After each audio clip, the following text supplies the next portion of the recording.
erasure.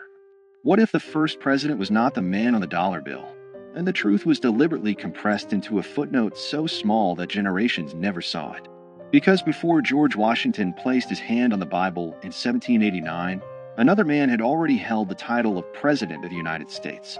His name was John Hanson, and the fact that most Americans have never heard that name is not an accident. It is a story of constitutional confusion, political myth-making, and the deliberate shaping of national memory. To understand how this happened, you have to go back to a time before the Constitution, before the polished republic, back to a fragile confederation stitched together by war. In 1776, the 13 colonies declared independence from Britain, but independence was only the beginning. What followed was chaos: unpaid soldiers, collapsing currency, foreign threats, and states that behaved like small, suspicious countries rather than a unified nation. The fledgling United States needed structure. It needed coordination. It needed leadership. So in 1781, after years of debate, the states ratified the Articles of Confederation, creating the first national government of the United States. This government did not have an executive branch like we know today. There was no powerful presidency, no cabinet, no centralized authority commanding armies or vetoing legislation. Instead, there was Congress. And Congress elected a presiding officer. That office carried a formal title, President of the United States, and Congress assembled. On November 5, 1781, that office was filled by John Hanson. Hanson was not a general. He was not a towering plantation owner from Virginia. He was a merchant and statesman from Maryland. But when Congress selected him as its presiding officer, he became by title President of the United States. This was not symbolic. Under the Articles of Confederation, Congress was the national government. There was no separate executive. The President of Congress signed documents, corresponded with foreign powers, oversaw administrative matters, and in many ways embodied the leadership of the nation. Hanson served a one-year term. During that time, the Revolutionary War was still underway. He dealt with financial instability, troop demobilization, and diplomatic recognition. He presided over Congress as it accepted the British surrender at Yorktown's aftermath and navigated the fragile early sovereignty of the new republic. And yet his name is rarely mentioned outside specialized historical discussions. Why? Because after the war ended and the weaknesses of the Articles of Confederation became undeniable, a new document was drafted, the Constitution of 1787. This Constitution created a radically different office, a singular executive with defined powers, independent authority, and national visibility.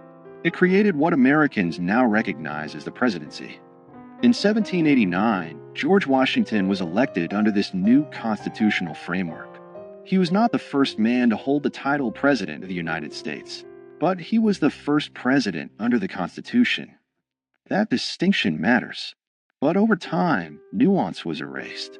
The founders themselves understood the difference. They did not consider the presidency under the Articles equivalent to the executive created in 1787. The earlier office was primarily procedural, a presiding officer chosen by Congress, not a nationally elected executive. Yet as American mythology grew, complexity became inconvenient. A nation prefers clean origin stories. Washington became the first president, not because no one held the title before him, but because the new constitutional order redefined what the presidency meant. The old office faded into obscurity, but obscurity is not the same as non-existence. John Hanson was not alone.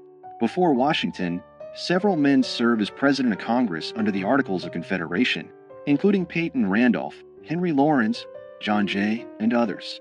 Hanson's distinction lies in being the first to serve a full one-year term after the Articles were fully ratified by all 13 states. And that ratification detail is where the controversy lives. Some historians argue that because Maryland was the last state to ratify the Articles in 1781, and Hanson was elected after that ratification, he was technically the first president of the fully unified United States government. This claim has been amplified in certain circles as proof that Washington was not the first president. But the reality is more layered. The presidency under the Articles had no independent executive power. It had no veto authority. It had no control over a standing army. It was not elected by the people or an electoral college. It was chosen by members of Congress and largely functioned as a moderator and administrator. Calling Hanson the first president in the same sense as Washington would be misleading. Yet erasing him entirely is equally misleading. The shock is not that Washington was not first. The shock is that American civic education rarely explains the transition between two completely different governmental systems. The real foundational lie is not that Washington served first. It is that the story of American leadership begins neatly in 1789. It does not. It begins in confusion, experiment, and fragility. During Hanson's presidency, Congress established Thanksgiving as a national day of observance in 1782. It adopted the Great Seal of the United States. It managed foreign affairs and struggled to pay soldiers. It dealt with mutinies and financial crisis. These were not ceremonial tasks.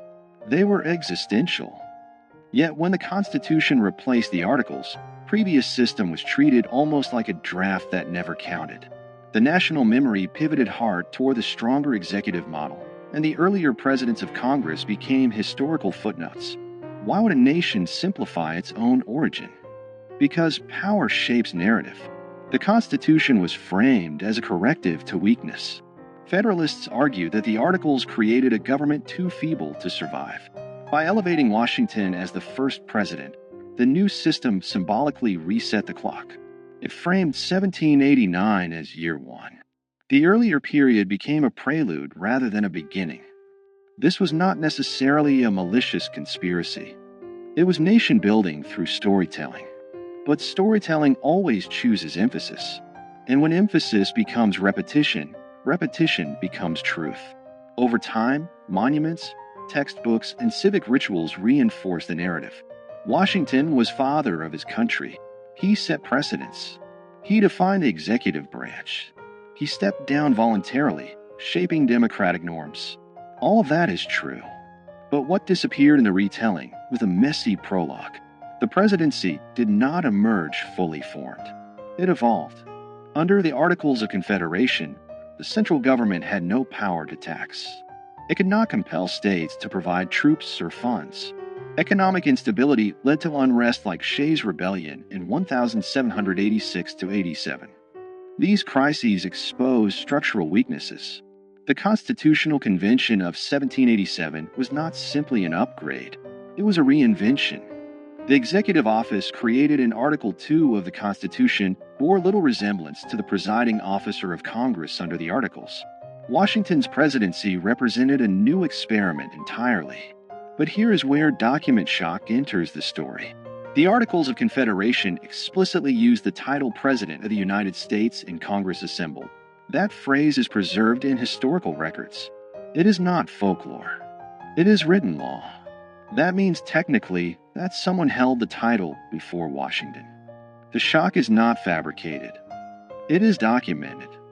The question is not whether Hanson held the title. He did. The question is whether holding that title made him equivalent to the constitutional presidency Americans celebrate. It did not. But the refusal to explain that difference clearly has fueled decades of confusion, and in some cases, deliberate myth-making. In the 20th century, certain advocacy groups and state historians promoted Hanson as the real first president, sometimes to elevate regional pride or challenge federal narratives.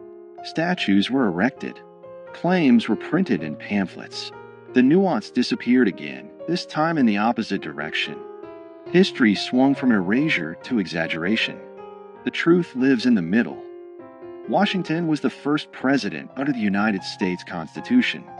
Hanson was the first president of Congress after full ratification of the Articles of Confederation. Both statements are accurate, but only one made it into national memory.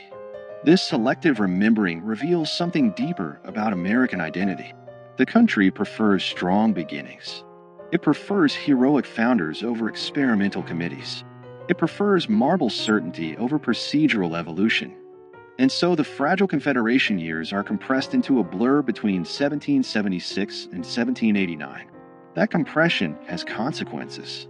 When citizens believe their institutions sprang into existence fully formed, they misunderstand how governments evolve. They lose sight of how constitutional design responds to crisis.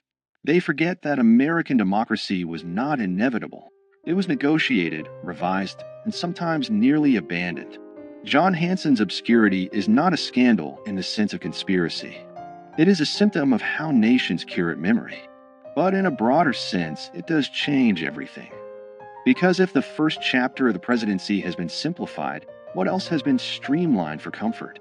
What other transitions have been flattened into clean narratives? The early republic was unstable. The Articles government was weak by design. Many Americans feared centralized authority after living under British rule. The pendulum swung towards state sovereignty, and then swung back when that model proved insufficient. Washington's presidency did not emerge from triumph alone. It emerged from failure.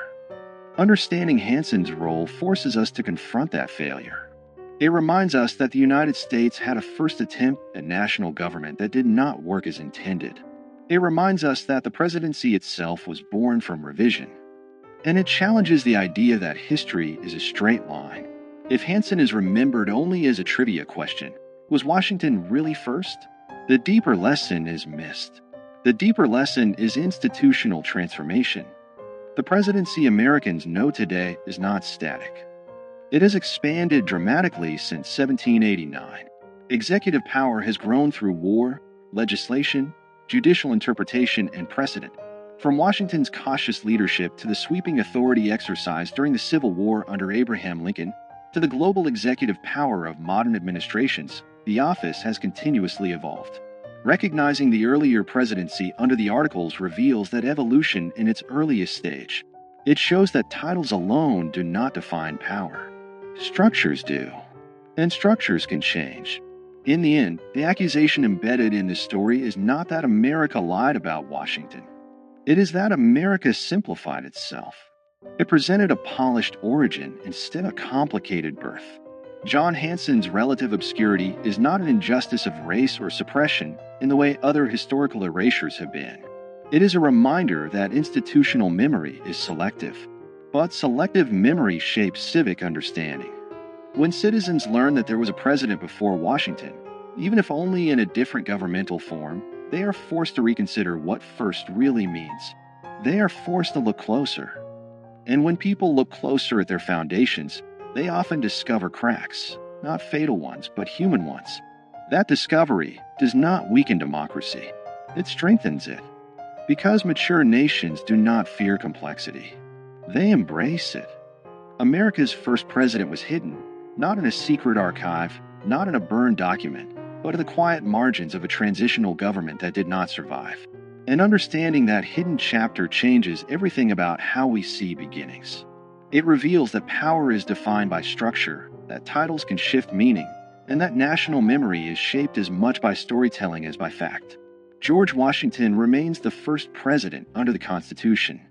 John Hanson remains the first president of the United States in Congress assembled after full ratification of the Articles of Confederation. Both are true, but only one became legend. The question is not whether Washington deserves his place. He does. The question is whether we are willing to tell the whole story. Because the moment we admit that the presidency had an earlier form, weaker, different, experimental, we acknowledge that America itself was once uncertain, unfinished, and fragile. And that realization changes everything. It reminds us that the nation was built not only by giants carved in stone, but also by administrators whose names faded when the structure they served was replaced. History does not always erase with fire. Sometimes it erases with simplification. And sometimes the most powerful revelations are not about scandal, but about structure.